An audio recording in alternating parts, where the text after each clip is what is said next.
کوہستان میں مالی اسکینڈل سے متعلق انٹرنل انکوائری 3 دن میں مکمل کرنے کی ہدایت۔ خیبر پختونخوا اسمبلی کی پبلک اکاؤنٹس کمیٹی نے کوہستان میں مالی اسکینڈل سے متعلق انٹرنل انکوائری 3 دن میں مکمل کرنے کی ہدایت کر دی۔ خیبر پختونخوا اسمبلی کی پبلک اکاؤنٹس کمیٹی کا اجلاس اسپیکر کے پی اسمبلی بابر سلیم سواتی کی زیر صدارت ہوا، جس میں متعلقہ حکام نے شرکت کی۔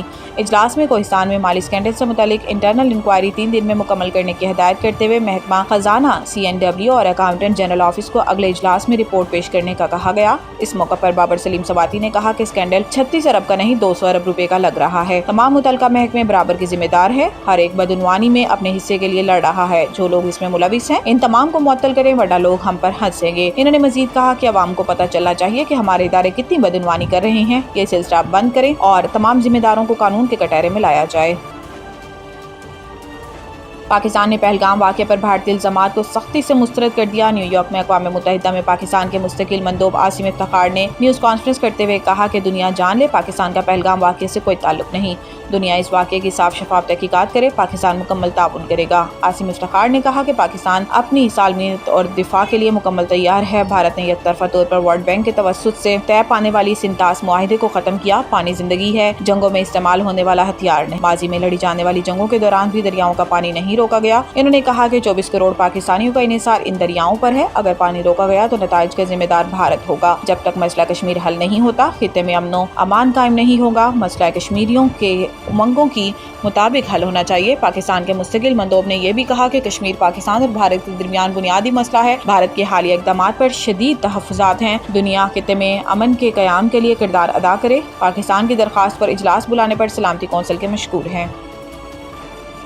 بین الاقوامی مالیاتی فنڈ IMF کے آئندہ دورہ سے قبل فیڈرل بورڈ آف ریونیو نے مالی سال 2025-26 کے آئندہ بجٹ میں پینشنرز کو ٹیکس نیٹ میں لانے کی تجویز کو حتمی شکل دے دی۔ تنخواہ دار طبقے کے لیے FBR سالانہ قابل ٹیکس آمدن کی حد کو 6 لاکھ روپے سے بڑھا کر 10 سے 12 لاکھ روپے کرنے پر غور کیا کر رہا ہے۔ IMF کمیشن 16 مئی کو پاکستان کا دورہ کرے گا تاکہ آئندہ بجٹ کے حوالے سے ٹیکس و نان ٹیکس آمدن کے اہداف اور اخراجات پر بات چیت کی جا سکے تاکہ مالی خسارے اور بنیادی سرپلس کو طے شدہ حدود میں رکھا جا سکے۔ پینشن کے حوالے سے ایک سرکاری ذرائع کے مطابق کئی تجاویز زیر غور آئی ہیں جنہیں IMF کے سامنے رکھا جائے گا۔ ان میں وہ پینشنرز شامل ہیں جنہیں ریٹائرمنٹ کے بعد ماہانہ 2 سے 4 لاکھ روپے ملنے ہیں۔ ایک تجویز یہ بھی ہے کہ جنہیں 1 لاکھ روپے ماہانہ سے زائد پینشن ملتی ہے انہیں ٹیکس نیٹ میں لایا جائے، لیکن یہ تجویز ممکن ہے تمام مراحل سے نہ گزر سکے۔ تاہم IMF پاکستانی حکام پر زور دے سکتا ہے کہ وہ 1 لاکھ روپے یا اس سے زیادہ ماہانہ پینشن لینے والوں میں پر 2 سے 5% ٹیکس لگائیں تاکہ ٹیکس نظام میں مساوات آ سکے۔